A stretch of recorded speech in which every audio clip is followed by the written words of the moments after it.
Well, here we are again, dealing with some enterprise and public policy issues. This week, what we're going to take a look at are three really important areas in public policy and to an extent the impact that these have on private enterprise. We're going to take a look at taxes, externalities, and public goods.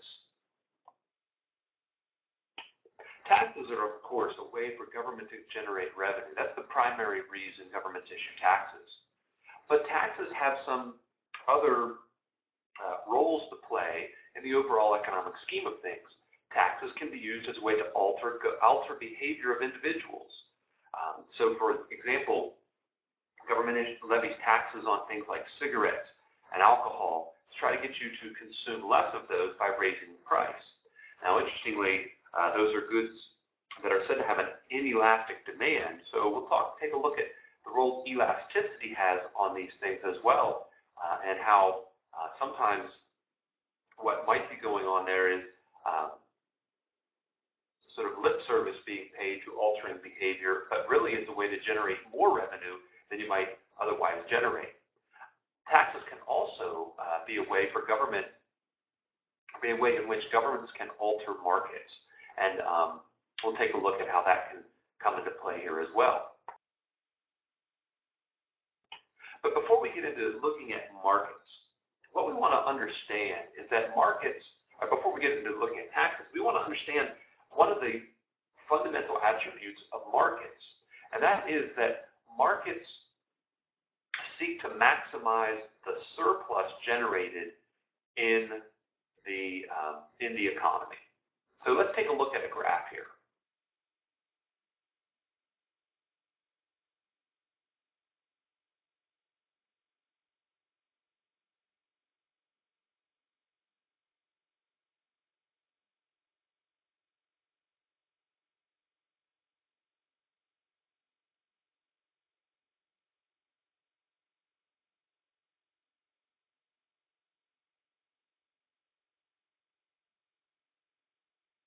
What we're looking at is just the basic demand and supply graph. So we have the red upward sloping line is supply, the green downward sloping line is demand.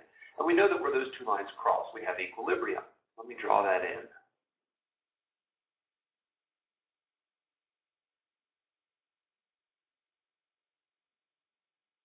So there we have the equilibrium price and quantity, at least where they're located on the price and quantity axis.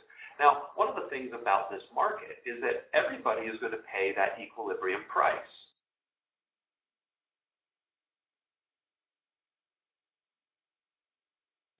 So P star is the equilibrium price, and everybody pays that. But if the price were higher, there would still be people buying in this market. For example, if the price were raised to up here, and let's just call that P H.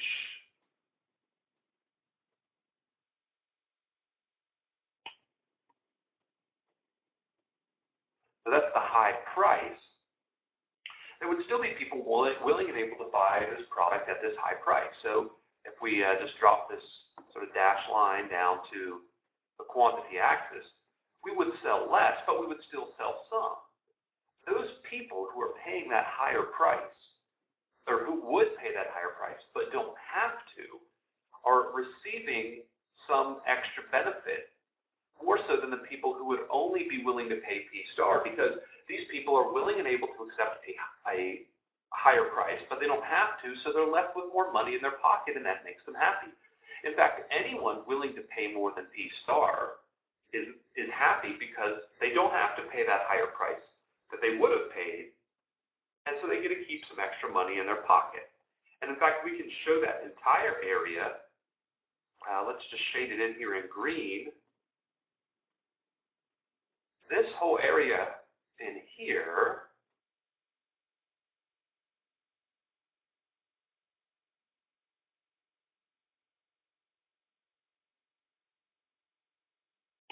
sort of faded green area, that is what's referred to as consumer surplus.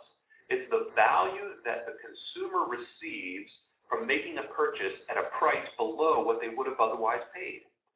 And in the market situation, that consumer surplus is maximized. It's not going to be any higher than it will be at the equilibrium price and output, and I'll show you why here in a moment.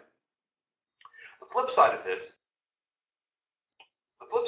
is that the sellers are standing out there, and they would actually be happy to sell you a product at a lower price. They might be willing to sell it at this price right here. Let's just call that. Let's call this P.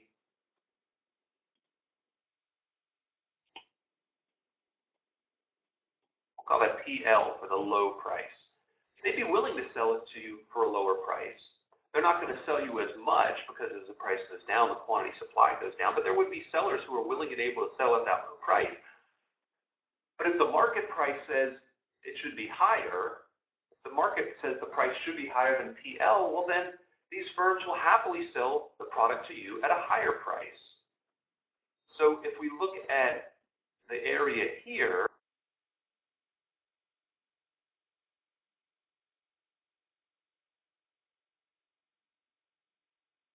this sort of pinkish triangle there below the price and above the supply curve, well, that's value to the seller above the costs of production. The cost of production is reflected in the supply curve. The area below the price and above the supply curve is something we call producer surplus. Value above the cost of production to the seller. The consumer surplus is the area below the demand curve and above P star, or above the price. And that's value to the buyer above the price that they have to pay. And markets, when we combine these two surpluses, markets maximize those surpluses.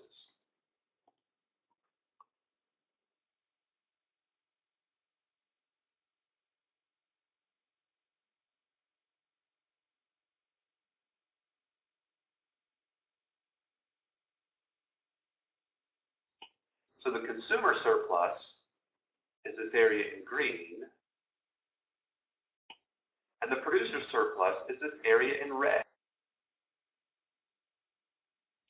And when we add those together, we get total market surplus. And as I mentioned, the total market surplus will nowhere be larger than it will be at equilibrium. So why is that the case?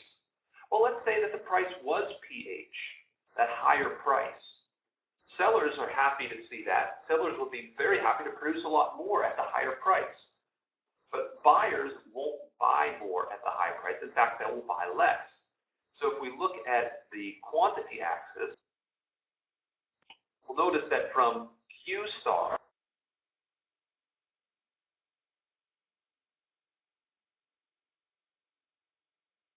Q star being the equilibrium quantity, if we go down, or if we move to the left of that, to the quantity that corresponds to the higher price, that's how much the buyer is going to buy. And it doesn't matter what the seller wants to sell or how much they want to sell. We're only going to sell as much as the buyer will buy it, and that's less than Q star, which means there's a whole bunch of that surplus that no longer gets created. In fact, let me shade that in blue here.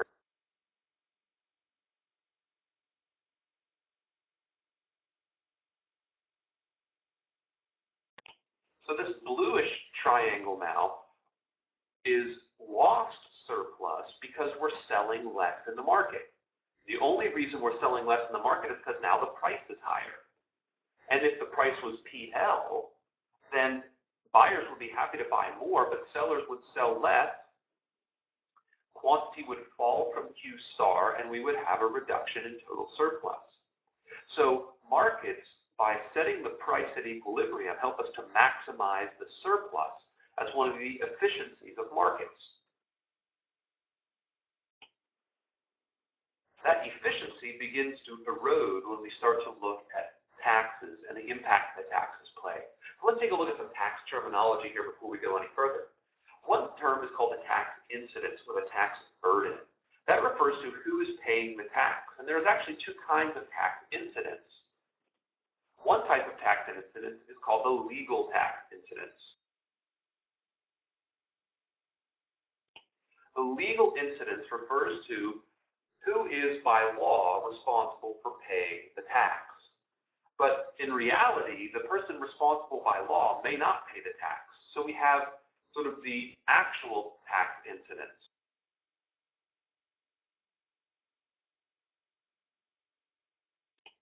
The actual tax incidence is who really ends up paying the tax, and we want to take a look at that and pay very close attention to it. One term we're not going to spend a lot of time with, we talked about before, are tax rates. Those are the percentages that people pay when it comes to taxes, whether they're proportional or regressive or progressive. Those are the rates or the percentages that you pay. So if you're talking about sales tax, it might be 6%. Talking about income tax, it might be 15%. That would be the tax rate. And then there's something called deadweight loss that we're going to spend quite a bit of time on, because the deadweight loss is the part of the tax process that really makes economists the most squeamish. People lose things in the tax process, but it's the deadweight loss that's the worst thing when it comes to tax policy. So if you can write a tax that has no deadweight loss, then hey, you found the perfect tax. Now, let's start taking a look at taxes. Taxes shift the consumption amount. So we saw a couple slides back that in an efficient market, the outcome will happen. The outcome in equilibrium generates the most total surplus. So we're going to start labeling our graph with P star and Q star to reflect that equilibrium.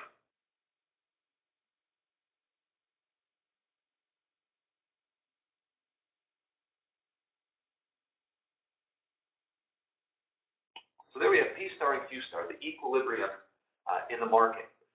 When a tax is put in place, that equilibrium changes. Now, the analysis we're going to look at will apply whether you shift the demand curve or the supply curve. I'm going to shift the supply curve. And let's just see what happens here when we do that.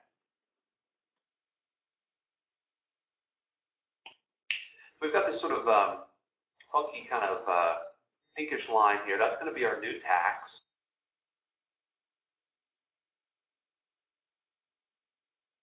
Sorry, our new supply curve. So that's FT, supply with the tax.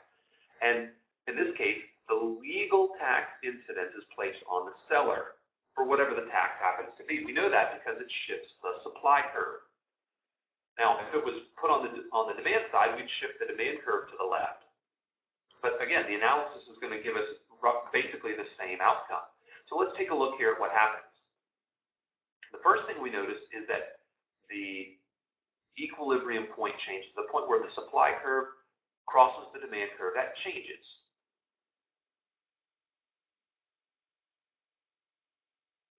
And the new equilibrium quantity is shown here with the orange line. We'll just call this QT.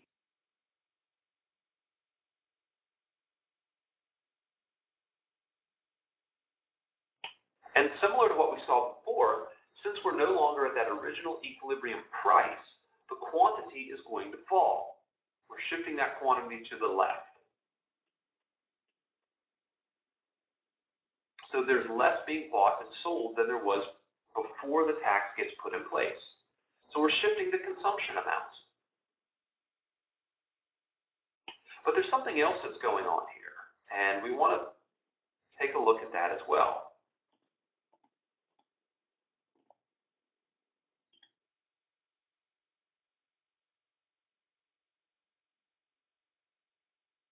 So here's our new supply curve, a little crooked, but I think you get the idea. And instead of looking at the quantity, let's take a look at this change in price.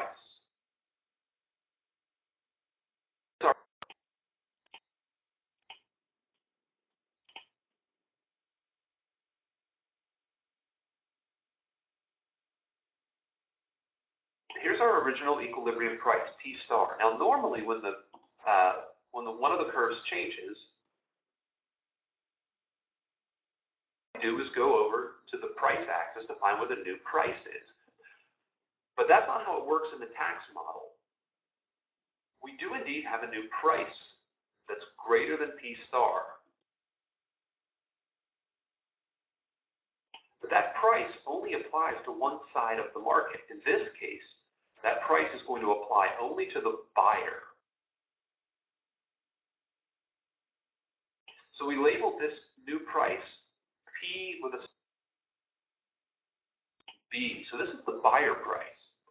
Because the price the buyer pays is one thing, but the tax has to be subtracted from that price. So in order to find out how much the seller is going to receive, we go from that crossing of the new supply curve and the old demand curve down to the original supply curve. And at this point, we now have the location of the seller's price. That's found by going across to the price axis. And so here we have PS, or the seller price. So there are two prices. And the difference between those prices is, of course, the size of the tax.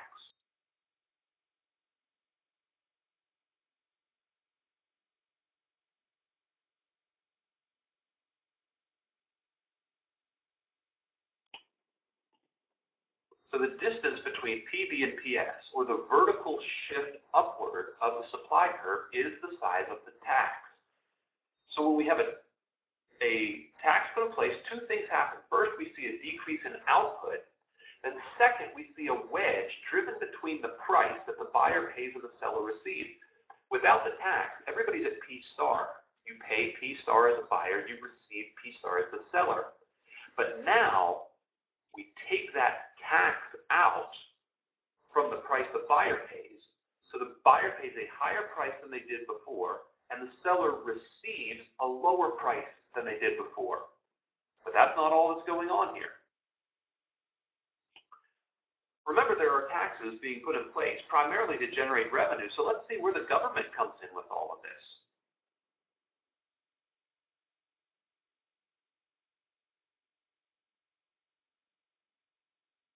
So here's our new supply curve.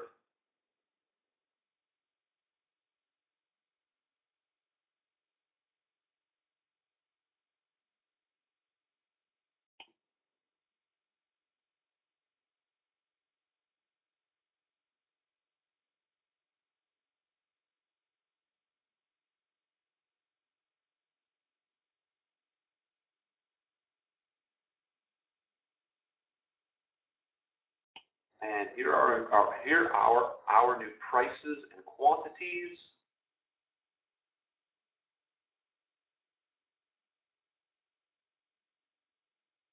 So here's the quantity that prevails once the tax gets put in place.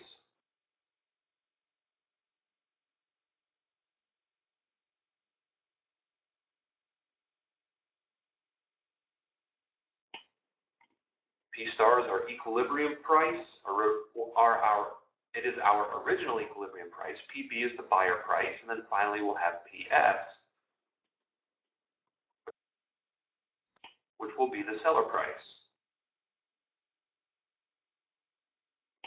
So those are our prices and our new quantity after the tax gets put in place. Now the government receives something out of this, of course. The government needs their revenue. So where does that come into play? Well, government revenue is equal to the amount of the tax, or the size of the tax, in dollar terms,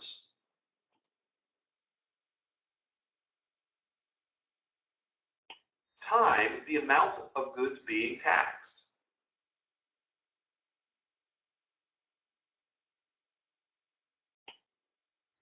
So government revenue is equal to the tax, or the distance between PB and PS,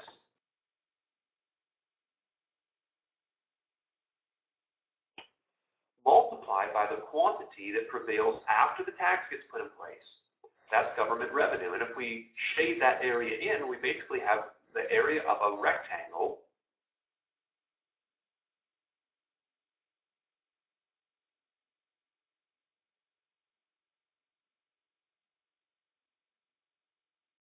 the area of this rectangle bordered by the quantity in the tax after the tax is put in place, and PB and PS, the buyer price and the seller price.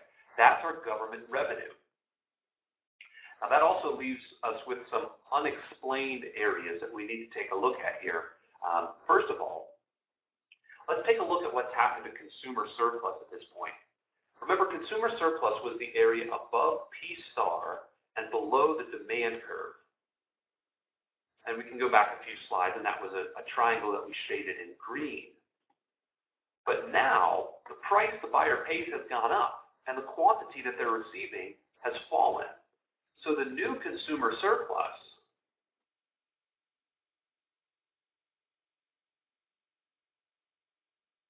while it's still a triangle, has gotten quite a bit smaller.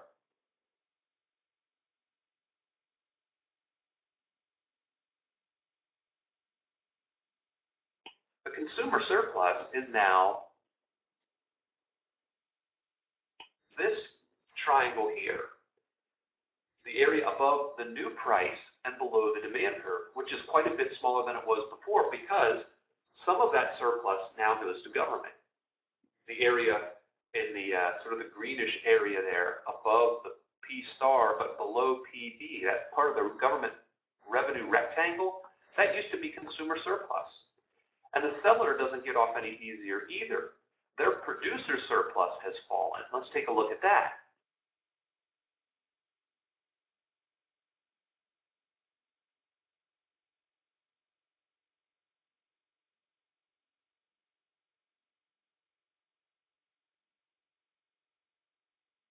So this red triangle here, this is our new producer surplus.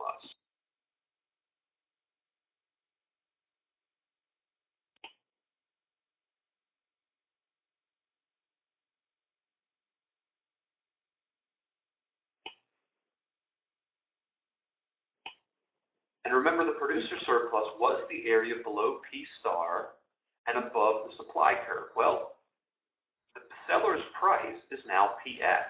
So the price has fallen, and they're not selling as much. So they lose some of their surplus. Some of it goes to government. The area in the rectangle between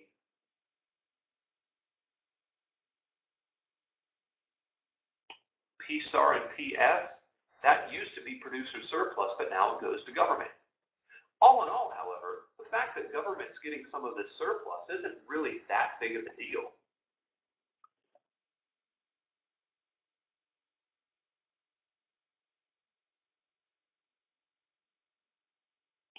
In fact, it's just a reallocation of the surplus. The surplus is still there. It's just owned by somebody else. And that's really not that big a deal. What is a big deal, however, is what's left over. This white triangle that hasn't been shaded in yet, it's not consumer surplus anymore, and it's not producer surplus anymore because we've reduced the quantity being bought and sold. And it's not government revenue because government can't tax consumption that doesn't take place. It can't put a sales tax on sales that don't occur. That part of the previous surplus that was generated at the market doesn't go anywhere. That's the problem that we see with taxes. That's something we call the deadweight loss. So let's take a little bit closer look at the deadweight loss.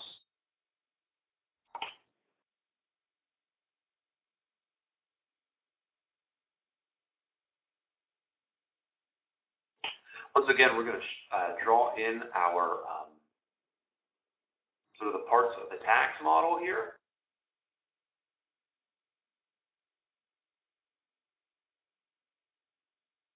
So there's our new supply curve, and I'm just going to draw in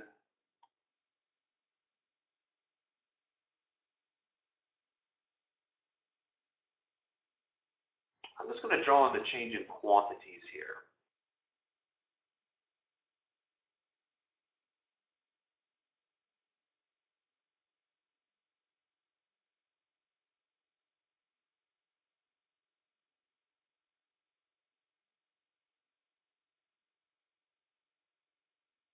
So we have QT and Q star. We're decreasing output from Q star down to QT.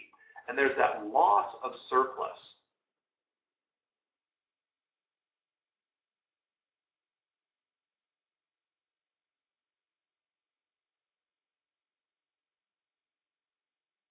original price, P star, changes. We have the buyer's price and the seller price. So at the higher price, buyers don't buy as much, and at the seller's price, at the lower seller's price, sellers don't sell as much, and we're left with this triangle.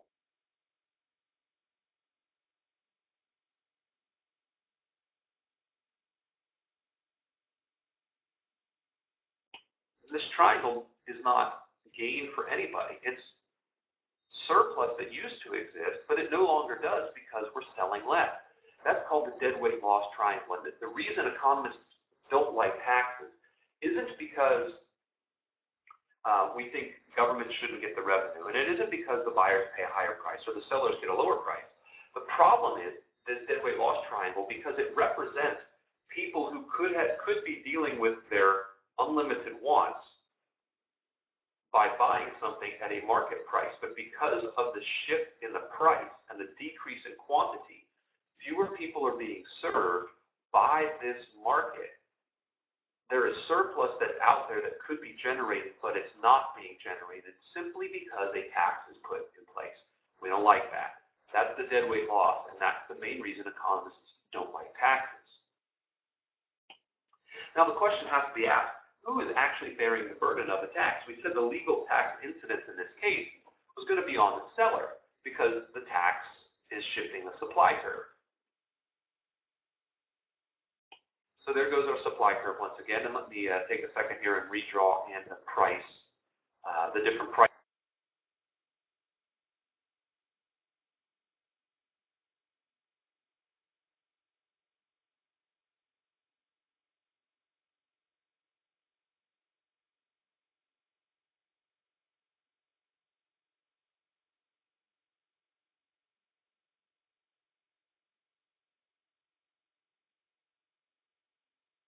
Okay, so once again we have our three different prices: the buyer price, which is now higher, the seller price, which is now lower, and P star, the original equilibrium. And the question is, who's bearing the burden of this tax? Well, it's sort of a trick question.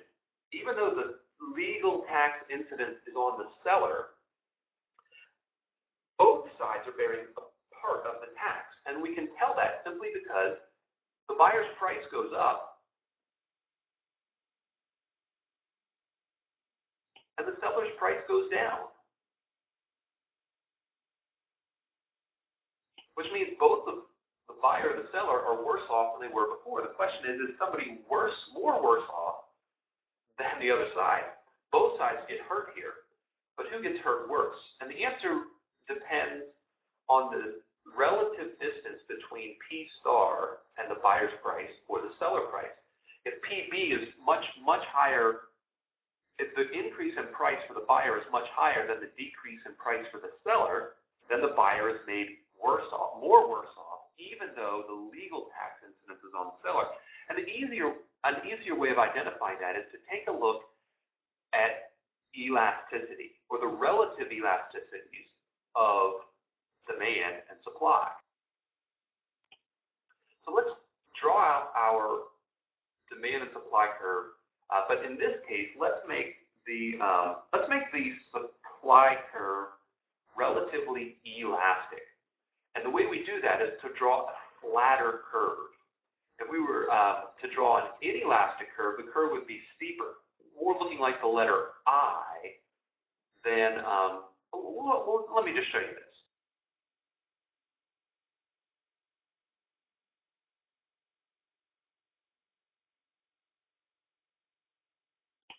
This green curve here, and we'll just say that this is a demand curve.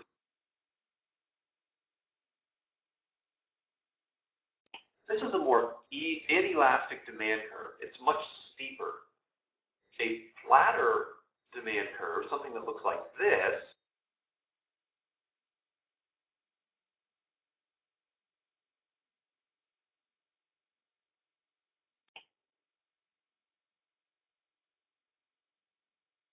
this would be a more elastic demand. So inelastic is the one over here.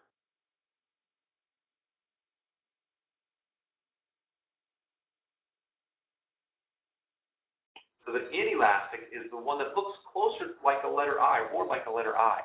The elastic curve is kind of lazy, it's lying down, That's the elastic demand curve.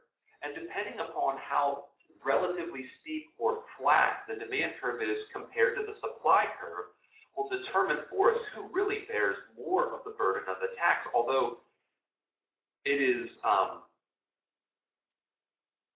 in almost every circumstance imaginable, both sides will share the burden to some extent.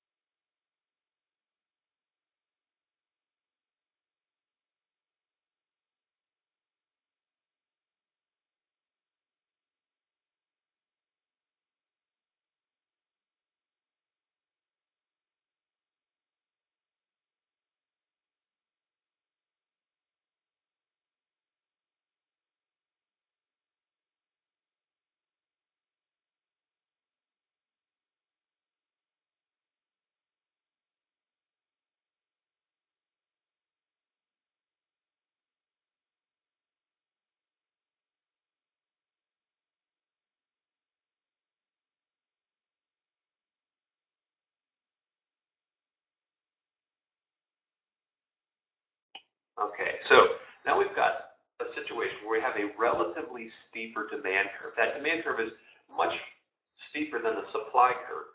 And if we analyze the impact of a tax on supply, what we're going to see is that the burden is not equally shared at all. So let's take a look at that.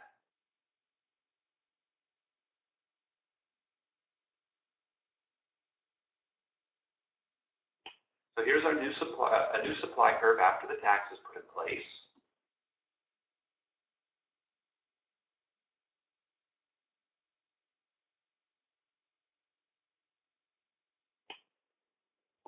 And here are the new buyer price and seller price.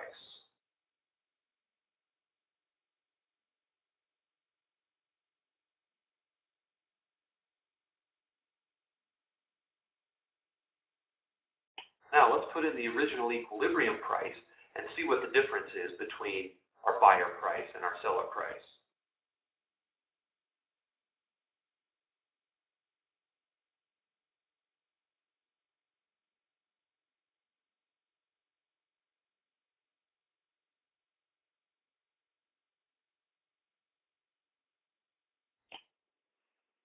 There's P star, and you can notice very clearly here that the price the buyer pays is much higher,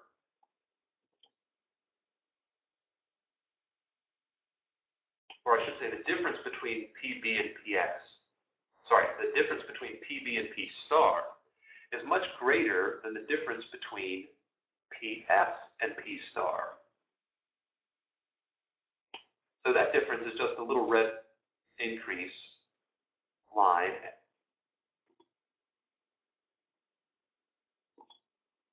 And the increase in price for the buyer is much bigger. The distance is much, much larger.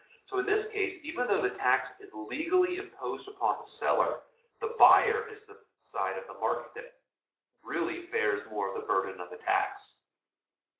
And this relationship between demand and supply, who has the more inelastic demand, is the side that's going to bear the larger burden of the tax. One other thing to note about this before we move on, and it is deals with the size of the deadweight loss.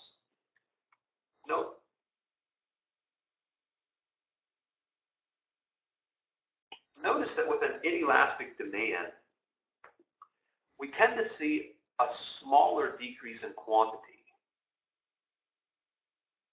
once the tax is put in place. There still is a decrease in quantity, so there still is going to be a deadweight loss.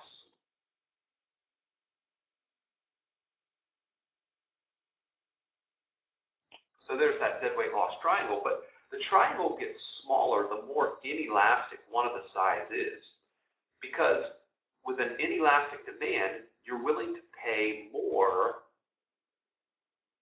and you don't react as much to the higher price. So when government taxes cigarettes and when they tax gasoline, when they tax alcohol, there's not a lot of market distortion in those things because the demand tends to be more inelastic. And since there's not as big of a drop-off in the quantity, the government revenue can actually be larger than it would be if you were taxing something like a yacht. And governments have tried this in the past. They tax yachts or things that rich people buy, and rich people say, you know what, I'm just not going to buy that. I'll buy something else. So you have an enormous decrease in quantity and not a whole lot of government revenue generated. Now, let's move on to something a little bit different, something called an externality. An externality is something that happens in a market when society's desires are not met, when either too much is produced or not enough of something is produced to fulfill what society would like to see happen. And as a result of this, it is deemed that an externality is a market failure, a failure of the market to generate the amounts of output that society would like to see happen. So let's take a look at an example, and I think that hopefully will clear up the sort of what is an externality. The classic example of a negative externality is pollution. Things get produced and people are employed and people buy the things that get produced, and that's all well and good.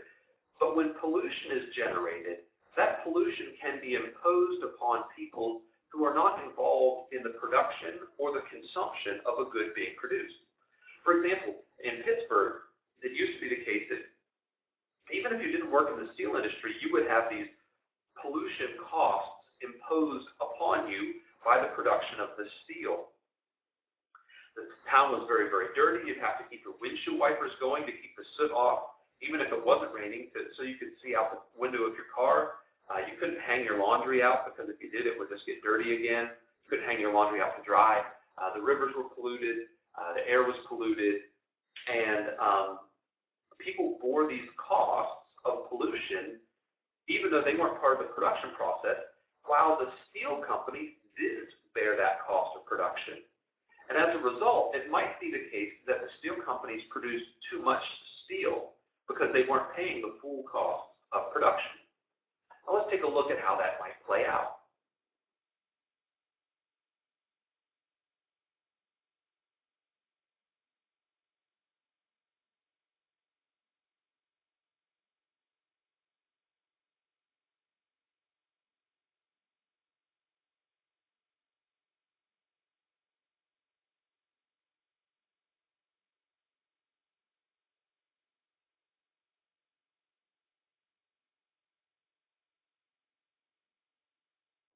All right, so here we have what's normally thought of as sort of the traditional market. Let's say it's the market for steel. There's demand and supply, and when the price gets set, or when the lines cross, we are in equilibrium.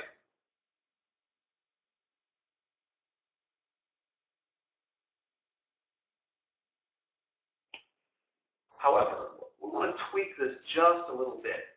Let's say that that supply curve is not just the supply curve, but it's also a marginal cost curve.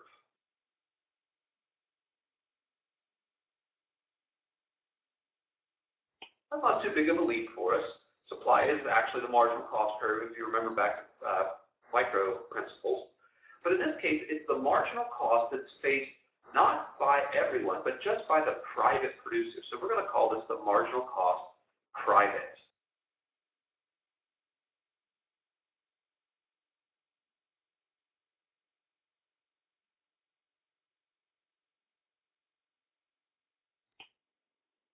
And so at this intersection of demand and marginal cost private, there is a certain amount of steel produced. We'll call that Q star.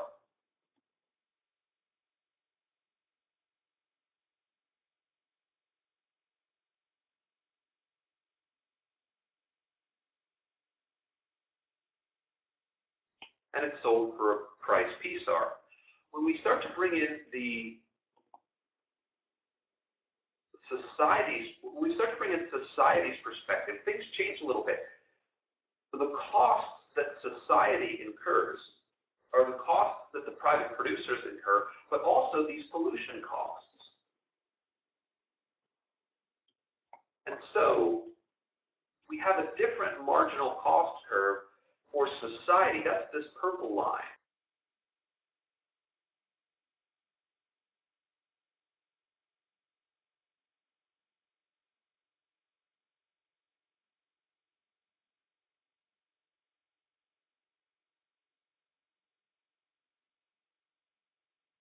So the marginal cost for society is the purple line, and where that line intersects the demand curve, we have something a little bit different. At least we have a different intersection.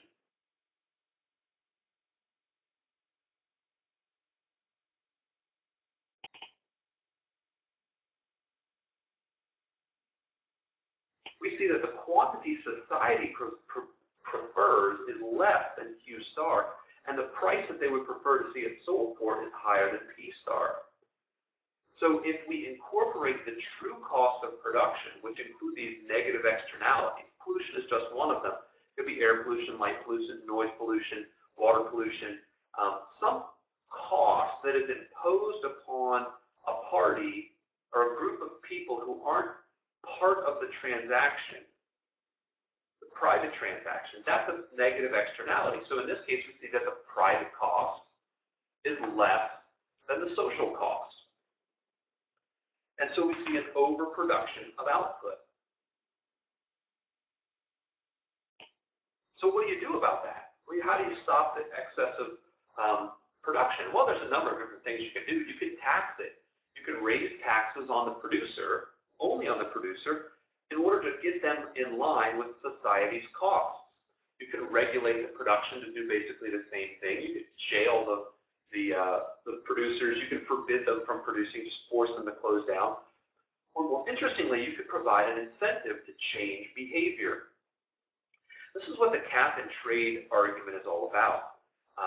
The idea is that you limit the amount of pollution allowed and then assign firms property rights to pollute. And then if you find a better way of producing your product that has less pollution, you can sell your property right and make a lot of money. So it's a really interesting idea. You charge a fee, or you set a limit on the pollution, however much society wants, and then if people are ingenious enough to produce with less pollution, they now have a financial asset that they can sell to benefit financially from their innovation. However, the hang-up with instituting something like this is who gets to decide what level of pollution is acceptable. And some people want ridiculously low levels of pollution. Other people are willing to accept greater levels of pollution than might be societally effective. But it's interesting when you start to think about things in this way, when you provide incentives to get people to change behavior, it doesn't become quite so draconian to simply forbid production or overly tax an industry. The other side of the externality equation is something called a positive externality. A positive externality is something that's generated when an individual or a firm produces something that has benefits to people who don't pay for those benefits. For example, a garden. Somebody invites you in, you can walk around their garden, it's beautiful and it's peaceful, but you don't have to pay. Or museums, where you can go in and enjoy the art and you don't have to pay. Or education, where you benefit from the knowledge of the teachers, but public education is free, so to speak. You have to pay taxes. But the taxes are pretty small relative to the benefit that you get from the externality. And so the people who generate those generate those positive externalities receive no financial compensation, and so probably they're going to produce less of those things than society would like. And the reason being is we have this equation up here, the private benefits. Those benefits generated to the producer of the externality are less than the social benefits. So let's see how that plays out.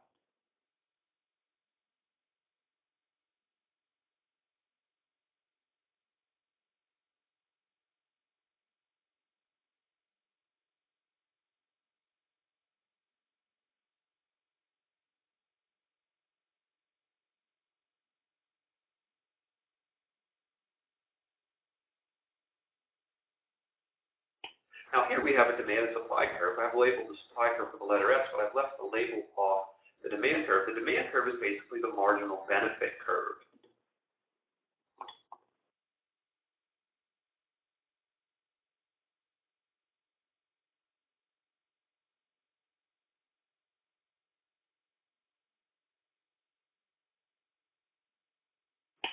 And in this case, this first demand curve is the marginal benefit for the private firm, for the private producer. And in that case, they're going to produce this amount of output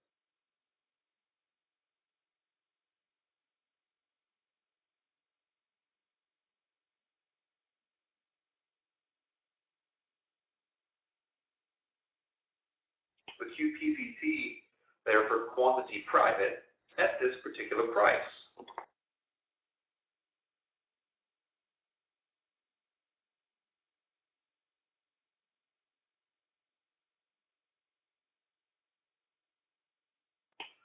But the problem here is that the private benefits are less than the social benefits. So the person producing the great art, the person producing the free garden tours, the person who's engaged in providing education doesn't receive as much as they are generating.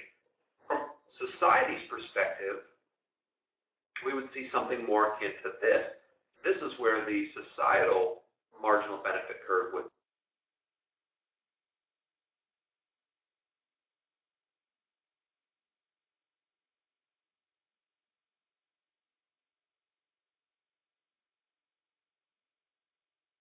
So society's marginal benefit curve is this orange line. So from society's perspective, we would like to see a lot more produced.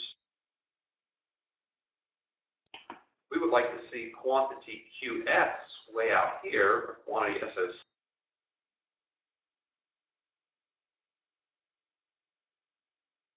So there's society's benefit. But unless we somehow incentivize production, and as it stands right now, we're not incentivizing production because the price is too low.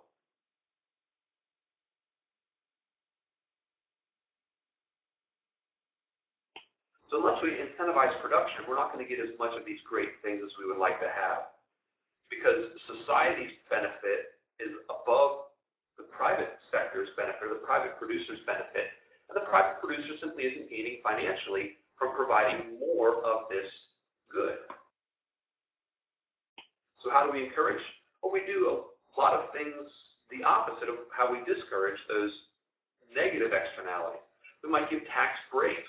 So we might give some sort of reduction in their tax rates, or reduction in the amount of taxes that you have to pay. So if we want more farmers out there because they're generating good things, we give them a tax break. We could deregulate an industry and make it less costly to produce. We could subsidize, which would be just to give people money, which is, of course, what happens with art and education. There are subsidies all over the place. There's money thrown after art and thrown at education to try to encourage more of that activity. Or you can provide incentives to change behavior. So you give perhaps a loan. If you want more people to teach, you want higher quality teachers, then you give people basically repay their loans for them. And that's an incentive for them to go into the teaching field. Well, the last area we want to talk about today are public goods. Public goods are very special kinds of goods. So, as the picture here, this is Heinz Field in Pittsburgh, of course. Is this a public good? It was funded with taxpayer funding. Is this a public good? Well, we need to understand the characteristics of a public good to answer that question. A public good is not a good. Well, let's start here. A public good are goods that people generally want to have. Things like they want a police force, they want football stadiums, they want sidewalks, they want roads. Those are things that people want to have. And it's not that you can't make a profit at doing a lot of these things. It's just really hard to make a profit at doing these things because of the two primary characteristics of a public good. The first characteristic is the idea that something is non-excludable. This is really the key to profitability. You need to be able to keep people from using a good if they don't pay for it. For example, say you walk into McDonald's and ask for a hamburger, and as they're setting the hamburger on the counter waiting for you to pay, you eat it, and then you refuse to pay. Well, if McDonald's ran things that way, they would quickly find that they're going to be out of business. So they take your money first and then give you the food. That way they can exclude you from consuming a product. Non-excludability means that you can't prevent people from using a product, even if they don't pay for it. And that's a big problem when it comes to making money and being profitable.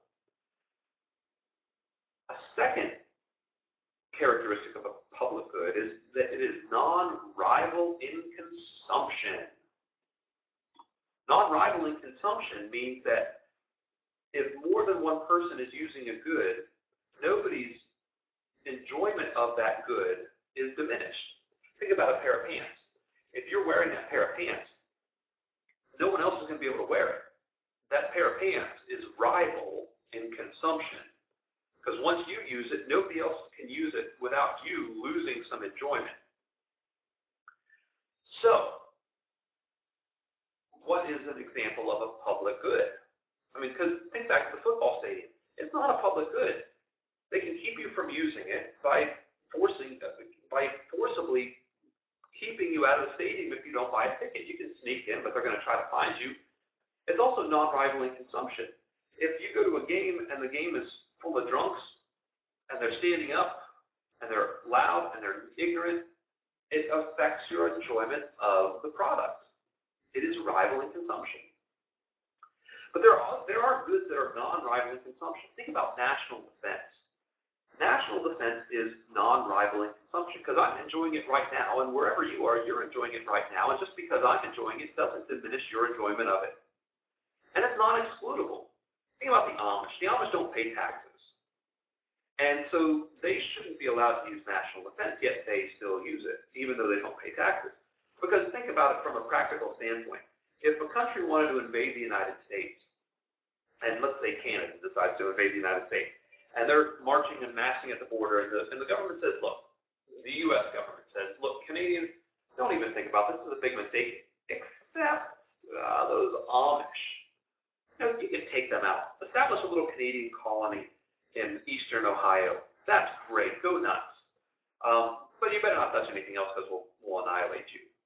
That's a just really poor military strategy.